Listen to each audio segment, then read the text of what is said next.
Hats off to you super humans. Super human studio में आज स्वागत है सुपर ह्यूमन कल्पना जी का, जो अभी एक ही महीने पहले सुपर ह्यूमन कॉन्सेप्ट से जुड़ी हैं। तो आपने क्या समझा सुपर ह्यूमन क्या है?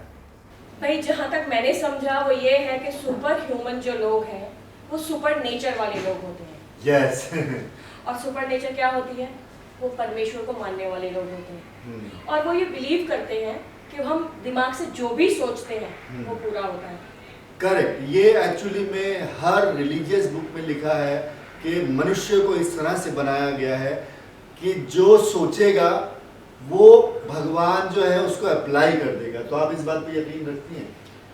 100 नहीं, 200 नहीं, 1000% मैं इसमें बिलीव करती हूँ। और मैं ही नहीं, मेरी पूरी फैमिली बिलीव करती है। That's very good. मैंने अपनी लाइफ में इतनी तकलीफ झेली है, जितना अच्छा समय देखा उतना बुरा समय भी देखा है, लेकिन अपना विश्वास कभी नहीं डगमगाया। और आज एक सीढ़ी से लेकर हम 10वीं सीढ़ी पर चढ़कर आ चुके हैं।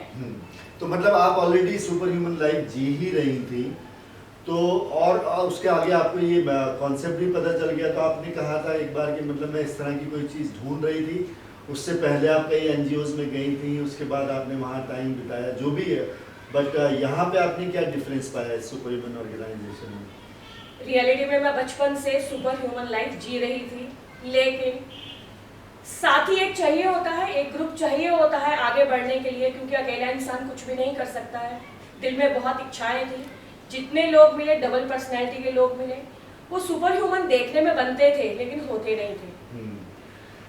इस ग्रुप में आने के बाद मुझे लगा शायद मैं अपनी मंजिल तक पहुंच गई हूँ और अब मैं वो करना चाहती हूँ जो मैंने आज तक नहीं किया। मैं बचपन से अपने देश के लोगों से बहुत प्यार करती हूँ और बचपन से मेरी ये तमन्ना रही है कि मैं उनके लिए बहुत कुछ करूँ। जी। अगर आप चाहते हैं कि मैं थोड़ा बताऊं तो मैं बताना चाहती हूँ, मेरे बचपन से एथलीट थी मैं। 100 metre, 200 metre, 400 metre kho kho की कैप्टन रही हूँ। स्कूल जाती थी, स्कूल जाने के साथ साथ मैं होम गार्ड की ट्रेनिंग करती थी। अच्छा। जी। और उसमें मैंने रेस्क्यू की ट्रेनिंग ली। रेस्क्यू की ट्रेनिंग होती है जो कि बिल्डिंग पे से अपने कंधे पे उतार के लाते हैं कैजुअलिटी को। ऑलराइट, मतलब कहीं आग लग गई उस टाइप का? हाँ, लेडर पे जाके वो मैंने ट्रेनिंग ली, फर्स्ट क्लास में पास की। उसके साथ ही मैंने police communication training first class में पास की। ये पुलिस वाले जो बात करते हैं। हाँ। ऐसे करते करते मैंने इतना कुछ लाइफ में किया, इतना कुछ लाइफ में किया कि मेरे को लगता था कि मैं जाके सेना में भर्ती हो जाऊं। मैं फ्रंट पे लड़ाई करना चाहती थी अपने देश के लिए, लेकिन तब लेडीज अलाउ ही नहीं थी। ओके। ऐसा करते करते करते करते बढ़ते बढ़ते मैं आगे बढ़ी, बहुत सी एनजीओ में गई, काम किया, देखा, लेकिन सेटिस्फेक्शन कहीं नहीं मिला। ऐसा लगा कि नहीं पर्सनल मतलब लोग अपना फायदा। हाँ बिल्कुल, मतलब घूम फिर के लोगों का पैसा कमाने पे दिमाग जाता है। तो दिल को सेटिस्फेक्शन बिल्कुल नहीं हुआ और बस जिस हिसाब से चल रही थी वैसे धीरे धीरे चल रही थी। मैंने दिल्ली दूरदर्शन के लिए प्रोड्यूस किए सीरियल, बहुत सारे डॉक्यूमेंट्रीज बनाई हैं, वुमेन्स पे, चाइल्ड लेबर पे काम किया है। हाँ, अभी 26 जनवरी का हमने जो प्रोग्राम किया था, तो मैं आपको ये बताना चाहूँगी कि 2 साल में 26 जनवरी को राइड गाइड बन के 14 किलोमीटर मैंने 7.5 किलो की राइफल लेके दिल्ली पुलिस के साथ निकली मैं। अच्छा, वो कब की बात है? ये है सन 84-85, रेगुलर 2 साल। मैंने किरण बेदी जी से ट्रेनिंग ली है। ओके। सुपर ह्यूमन कल्पना जी, आपने इलेक्शन भी लड़ा है मैंने सुना है? हाँ, इलेक्शन अभी मैं 84-85 पे हूँ ना। तो इलेक्शन मैंने लड़ा 2003 में। ओके। मैंने जब किरण बेदी जी से ट्रेनिंग ली तो एशियाड 82 हुआ था, आपको मालूम होगा।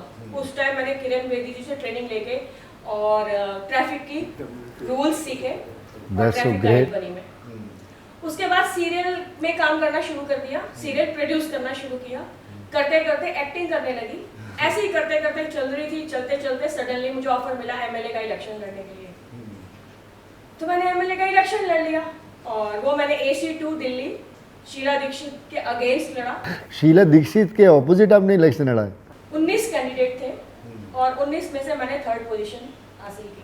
तो मतलब जैसा आप सोचते हैं वैसा हो ही जाता है? और ये ऐसे ही की क्योंकि हम जो सोचते हैं वो पूरा होता है। अब हम लोग बुरा नहीं सोचते हैं किसी का भी। हम अगर किसी का बुरा सोचेंगे और सोचेंगे परमेश्वर उसमें साथ देगा तो बिल्कुल नहीं देगा। हम अच्छा सोचते हैं, दूसरों की भलाई सोचते हैं, इंसानियत रखते हैं तो परमेश्वर साथ देते हैं। कहते हैं ना, हिम्मत मर्दा मदद खुदा। बेशक बेशक, बिल्कुल सही बात है। ऐसे करते करते मैं आपके ग्रुप तक पहुंची हूँ और मैं अपनी खुशी का ठिकाना नहीं बता सकती हूँ कि मैं कितनी खुश हूँ।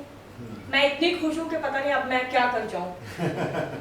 अब आपको लगता है कि ये कॉन्सेप्ट धीरे धीरे पूरी दुनिया में फैलता चला जाएगा, जहाँ पर हम ये बात कर रहे हैं कि we all are one, our maker is one, तो फिर हम ये कैसे सोचते हैं कि हम मतलब नॉर्मली जो ईगो हम पाल के रखते हैं ह्यूमन जो है कि मेरे पास ये है, नहीं मैं ठाकुर हूँ, नहीं मैं पठान हूँ, ये सब जो बातें हैं, आपको लगता है ना कि इससे समाज में मतलब डेफिनेटली बहुत ज़्यादा डिफरेंसेस पैदा होते हैं। हर इंसान ये बोलता है मेरा रिलीजन बेस्ट है, हर इंसान बोलता है कि मेरा खानदान बेस्ट है, चाहे कोई कहीं से भी मतलब सब एडम से मतलब बच्चे पैदा हुए हैं और उसी का मतलब सब रिजल्ट है। तो हम सब एक ही हैं और हमारा मेकर एक है। ये इस पे आपका मतलब 100% फेथ है? 100 नहीं, फिर बोलूँगी 1000% फेथ है। और मैं ऐसे लोगों से बात करना चाहती हूँ। मेरा दिल चाहता है कि मैं ऐसे लोगों से जाके पूछूं, आपका रिलीजन क्या है, आप मुस्लिम हैं, आप हिंदू हैं, तो आप मुझे सिर्फ अपने में से एक आदमी ऐसा दिखा दीजिए कि जिसका ब्लड का रंग सफ़ेद हो। क्यों? अगर आपके धर्म अलग अलग है तो आपके ब्लड का रंग भी अलग अलग होना चाहिए, और मेकर भी अलग होने चाहिए, 4-5 होने चाहिए ना ऊपर। चलिए मेकर को भी छोड़ दीजिए, लेकिन आपकी बॉडी में वही चीज कैसे है जो सबके अंदर है? सबका सब। और अगर आप सुपर पर्सनैलिटी हैं या आप बहुत रिच मैन हैं, तो मुझे आप ये बता दीजिए कि आप मौत को जीत सकते हैं क्या? अरे जब चोट लगती है तो खून ही निकलता है, सबके खून का रंग लाल ही होता है। क्यों होता है? क्योंकि वो उसने परमेश्वर ने बनाया है सबको। Correct correct. अभी मुझे एक बात बता दीजिए, एक्सीडेंट होता है सड़क पे, तो क्या हम उस टाइम में सारे लोग भाग के जाते हैं उसकी हेल्प करने के लिए? तो क्या कोई इंसान तब ये सोचता है कि ये हिंदू है या मुस्लिम है या सिख है या ईसाई है? बिल्कुल नहीं सोचता। तो ऐसे ही हम बाद में क्यों नहीं सोचते हैं? हम नॉर्मल लाइफ में ये सब क्यों नहीं सोचते हैं? क्योंकि ऐसा लगता है कि हमें आसपास से ना बहुत ज़्यादा नेगेटिव वो पता चलती है, वाइब्स आती हैं, लोग इस तरह के बारे में बहुत सारा बातें कर रहे होते हैं, रिलीजन और पॉलिटिक्स की बात कर रहे होते हैं, उसको अप्लाई नहीं करते। क्योंकि सब जितने भी मैसेंजर दुनिया में आए हैं उन सब के मैसेज तो सेम ही है, चाहे वो राम जी के हों चाहे वो ईसा अलैहिस्सलाम के हों, तो सबका मैसेज जब सेम है तो श्योरली हम सब एक ही, ये बात तो कंफर्म ही हो जाती है ना। और ये जो नेगेटिव बातें चलती हैं इससे डेफिनेटली समाज में बहुत ज़्यादा मतलब डिफरेंसेस आते हैं, जिसमें मतलब राइट्स भी होते हैं, बम ब्लास्ट भी होते हैं, ये सब चीज़ें होती हैं। कुछ नकारात्मक तत्वों ने भोली भाली जनता को भड़काते रहते हैं। करेक्ट। मैं एक बात आपसे कहना चाहती हूँ कि जैसे मैं आपके सुपर ह्यूमन से जुड़ी हूँ, तो मेरे दिल में इच्छा ऐसी रहती है कि हम दिखाना चाहते हैं कि इंसान गलत नहीं है, वो उनको गलत कर दिया जाता है, उनके दिमाग में नकारात्मक तत्व भर भर के उनको गलत कर दिया जाता है। कैसे? अभी कुछ लोग नमाज पढ़ रहे हैं, अगर सारे लोग भाग के जाके वो जगह साफ कर दें और कपड़ा बिछा दें तो क्या वो लोग उनसे दुखी होंगे? बिल्कुल नहीं होंगे। अगर ऐसे ही देखिए, इतने धर्म है, ये देश बुरा नहीं है, ये देश सबसे अच्छा देश है, इतने सारे इसमें धर्म है, तो हमारे पास एंजॉय करने के लिए मतलब पूरा साल है, हर रोज हम एक धर्म का पॉजिटिविटी तो ले सकते हैं, बिल्कुल 100% मतलब एंजॉय कर सकते हैं। आज हमने ईद मनाई, कल हमने होली मनाई, कल हमने गणपति मनाया, ऐसे करके मनाते ही रहेंगे हम खुश, हमें दुख होने का टाइम ही नहीं है। आप देखिए, कोई हिंदू हो, मुस्लिम हो, सिख हो, ईसाई हो, जब रोता है तो आंसू ही निकलते हैं, दूध क्यों नहीं निकलता? आंसू ही निकलते हैं ना। और फिर आंसू का रंग भी एक ही होता है। क्यों? क्योंकि बनाया हमको परमेश्वर ने है, ये समझने की बात है। अरे उन लोगों को आप लोग क्यों जीतने देते हैं जो आप लोगों को भड़काते हैं? हम लोग आपस में इतना प्यार करते हैं जो कोई नहीं कर सकता। बिल्कुल सही। हम लोग जानवर से प्यार करते हैं, तो क्या इंसानों से प्यार नहीं करेंगे? और मैं सिंपल बात जानना चाहती हूँ, देखिए ये सब बेकार की बातें हैं कि धर्म अलग अलग है, सबका धर्म एक ही है, इंसानियत, प्यार, मोहब्बत। हाँ। जब मरते हैं तो सारे ही मर जाते हैं ना। अगर कोई कितना भी रिच हो, कोई गरीब आदमी हो, वो भी मरता है, कोई कितना भी अमीर हो, क्या वो मौत से जीत पाया आज तक? नहीं, ये पॉसिबल ही नहीं। तो मैं तो बिल्कुल नहीं मानती, मैं तो यही मानती हूँ कि सब लोग एक हैं, बस एक हाथ बढ़ाने की बात है। 4 लोग इकट्ठे होंगे तो 4 से 40 बनेंगे, 40 से 400 बनेंगे, 400 से 4000 बनेंगे, ऐसे बढ़ते ही जाएंगे। और ये कलयुग नहीं है, सतयुग है, क्योंकि हम जैसे लोग अभी हैं, सुपर ह्यूमंस हैं। बस इतना ही है कि थोड़ा आगे बढ़ने की बात है, नेगेटिव लोगों को हटाने की बात है। अरे हम तो ये सुपर ह्यूमन ग्रुप ऐसा ग्रुप है कि अगर कितने भी नेगेटिव लोग इसमें आ जाए ना तो वो पॉजिटिव होके ही जाए। क्योंकि हम खुद इतने नेगेटिव थे, बट Yes. धीरे धीरे कॉन्सेप्ट समझ में आया तो हमारी खुद की लाइफ में इम्प्रूवमेंट हुई है। तो फिर डेफिनेटली अपने बड़े बड़े दानव जब मानव बनते जा रहे हैं तो डेफिनेटली ये इम्प्रूवमेंट तो होनी है। आपको लगता है कि धीरे धीरे सोसाइटी कहाँ से कहाँ तक पहुँचने वाली है, क्या पूरी दुनिया मतलब इस कॉन्सेप्ट पे, मतलब क्योंकि मुझे लगता है कि सारे प्रॉब्लम्स का इलाज है सुपर ह्यूमन, क्योंकि उसमें यही है कि आपको खुद पे वर्क करना है और आपको डायरेक्ट कनेक्टेड रहना है सुप्रीम पावर से। तो फिर मतलब किसी इंसान से क्या उम्मीद करनी, सुप्रीम पावर से उम्मीद करो, एक्शन करो। बिल्कुल, मैं तो चाहती हूँ ये पूरे वर्ल्ड में ये चीज फैले और फैलेगी, ये पूरा विश्वास है फैलेगी। क्यों? क्योंकि अभी तक कोई समझाने वाला मिला ही नहीं था। अब सुपर ह्यूमन आया है, लोगों ने हाथ से हाथ मिलाया है, आगे बढ़े हैं और आगे बढ़ते ही जाएंगे। Very good. सुपर ह्यूमन कल्पना जी, आप जानती हैं कि पूरी दुनिया में हर कंट्री में, ऑस्ट्रेलिया में, जापान में, अमेरिका में, इंडिया में, सब जगह ह्यूमंस ही ह्यूमंस भरे हुए हैं। और वहाँ जापान में इस तरह से लोग रहते हैं कि एक दूसरे को रिस्पेक्ट देते चलते हैं, आई कांटेक्ट भी रखते हैं, मुस्कुराते भी हैं। अगर मान लीजिए किसी क्राउडेड एरिया में किसी का पर्स खो गया है, गिर गया है जेब में से, तो एक दिन बाद भी अगर वो इंसान वहाँ जाता है तो उसको पर्स वहीं पे मिलता है या पुलिस स्टेशन में मिलता है। जबकि यहाँ ऐसा हो गया है कि अभी हम आई कांटेक्ट भी नहीं करते हैं, और मुस्कुराहट तो मतलब बहुत ही वैसी चीज़ होगी कि अभी हम घरों में भी घुस रहे हैं तो टेंशन के साथ घुस रहे हैं, घरों से निकल रहे हैं तो टेंशन के साथ निकल रहे हैं। और जो हम बातें कर रहे हैं, जो बहुत ज़्यादा मतलब फीमेल्स के बारे में र्यूमर्स उड़ा रहे हैं, पॉलिटिक्स की बात वहाँ चौराहे पर खड़े होकर कर रहे हैं, धर्म की बात मतलब एक दूसरे से मतलब उस तरह से लेवल पे बात कर रहे हैं कि आई एम द बेस्ट। तो ये हिंदुस्तान का जो ये ह्यूमंस जो हैं, ये जो आपस में बकवास जो जितनी ज़्यादा चल रही है, उसका इलाज ये सुपर ह्यूमन है, जहाँ पे हम ये बात करते हैं कि पॉलिटिक्स और रिलीजन की बात ना करके हम इसको अप्लाई करें। तो do you think this idea is going to work? 100%।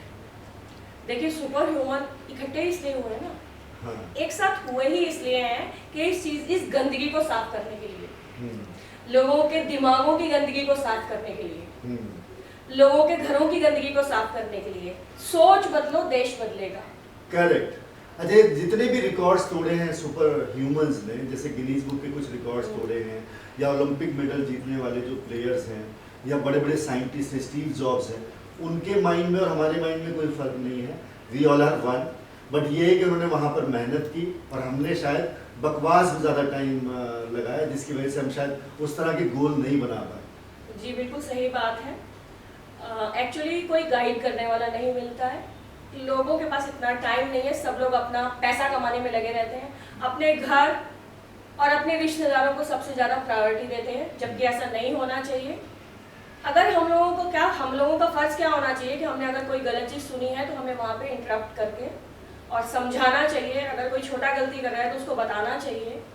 और अगर हम लोग आगे बढ़ के हाथ से हाथ मिला के लोगों को समझाएंगे तो मुझे नहीं लगता कि लोग नहीं सुनेंगे। बिल्कुल सुनेंगे, बिल्कुल सबका सेंसर सेम है, बिल्कुल सुनेंगे। और अगर हमें मौका मिले तो हम भी सुपर ह्यूमन बन सकते हैं, हम में से कोई भी बन सकता है। हाँ, सब सुपर ह्यूमंस तो है, बस वो एक्टिवेट करने वाली बस अगर कुछ काम करने को मिले तो बिल्कुल बन सकते हैं। अब अब्दुल कलाम जी को देख लीजिए, वो कितने बड़े सुपर ह्यूमन थे। वो ऐसे सुपर ह्यूमन थे, मिसाइल उन्होंने दी हमको, और जब वो इस दुनिया से रुखसत हुए तो उनके घर में कुछ नहीं मिला। हाँ। ऐसे सुपर ह्यूमन भी होते हैं और वो बिल्कुल सही थे अपनी जगह। मैं आपको बताना चाहूंगी, हम कितना भी दौलत कमा लें, जब हम जाते हैं खाली हाथ जाते हैं। लोग पैसे के पीछे क्यों भागते हैं? आप अरबों रुपया कमा लीजिए, खरबों रुपया कमा लीजिए, मुझे एक सिंगल आदमी ऐसा दिखा दीजिए जो अपनी दौलत अपने साथ लेके जा सकता है। No one. एक्चुअली में सिकंदर बादशाह के बारे में तो आपने सुना होगा, जो एक वॉरियर था जिसने घोड़े पर पूरी दुनिया जीती थी। तो उसने भी मतलब मरते वक्त ये कहा था कि मेरे हाथ खुले रखना, कफन में से बाहर रखना, जिससे कि लोगों को समझ में आए कि मैं खाली हाथ ही मरा हूँ, कुछ लेके नहीं मरा। मैं ये जानना चाहती हूँ कि आखिर इतने पैसे कमा के आप लोग करते क्या हैं? खाते तो खाना ही है ना। ठीक है, उसका रूप बदल जाता है, ठीक है, कभी वो पिज़्ज़ा बन जाता है, कभी वो बर्गर बन जाता है, हाँ। लेकिन वो मैदे से ही बनता है। अच्छे कपड़े पहनना, अच्छा खाना खाना, एसी लगा लेना घर में, अच्छी गाड़ियों में घूमना, इससे ज्यादा आप क्या कर सकते हैं? और इससे ज्यादा पैसा रख के फायदा भी क्या है? मुझे इतनी बात समझा दीजिए। कुछ फायदा नहीं है। जब हम मरते हैं, मौत से कोई जीत नहीं पाया आज तक। परमेश्वर ने हमें बनाया था और परमेश्वर जब चाहेंगे उठा लेंगे।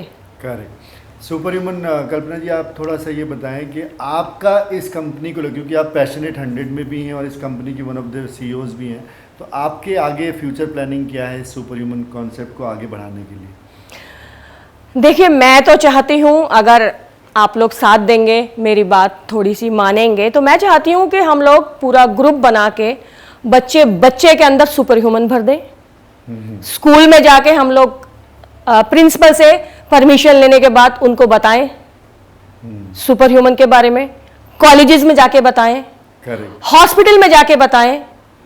मतलब जितने लोग, अगर हम सुपर ह्यूमन हॉस्पिटल में जाके मरीजों से बात करेंगे तो मुझे लगता है आधे मरीज तो ठीक हो जाएंगे। Correct, because you have a power to heal yourself and I have a power to heal my yes, तो ये सुपर ह्यूमन का कॉन्सेप्ट यही है कि आप अपने आप को हील कर सकते हैं, मैं अपने आप को हील कर सकता हूँ। तो ये पावर समझना, जितने भी गिनीज बुक के रिकॉर्ड तोड़ने वाले सुपर ह्यूमन हैं, उन्होंने प्रूव कर दिया है कि we all are very strong mentally and physically. तो आप अपना सुपर ह्यूमन निकालिए एंड चौड़े में खेलिए, चौड़े में। मैं एक बात कहना चाहती हूँ आपसे, मुझे एक बात समझाइए, कंप्यूटर किसने बनाया? ह्यूमन ने। सुपर ह्यूमन ने। सही बात है। सब आज कंप्यूटर के पीछे सब लोग भाग रहे हैं, लेकिन ये कंप्यूटर बनाया तो इंसान नहीं है ना। तो आप ही का माइंड है। हाँ। कंप्यूटर का माई बाप बनाया इंसान नहीं है। एक सिंगल आदमी भी ऐसा दिखा दीजिए जिसकी बॉडी एक दूसरे से अलग हो। कोई अलग नहीं है। सबके बाल जवानी तक काले रहते हैं, अब बुढ़ापे में सफेद हो जाते हैं। कोई ऐसा अमीर इंसान है जिसने अरबों रुपया कमाने के बाद उसके बाल काले ही रह गए हो? जो परमेश्वर ने जैसा बनाया है सबको, चाहे वो कितना भी गरीब हो, चाहे वो मजदूर हो, चाहे वो राजा हो, बिल्कुल एक जैसे थे, एक जैसे हैं और एक जैसे ही रहने वाले हैं। Very nice. आप प्लीज एक लास्ट मैसेज दे दीजिए सुपर ह्यूमंस को, जो भी फ्यूचर सुपर ह्यूमंस हैं उनके लिए कुछ मैसेज।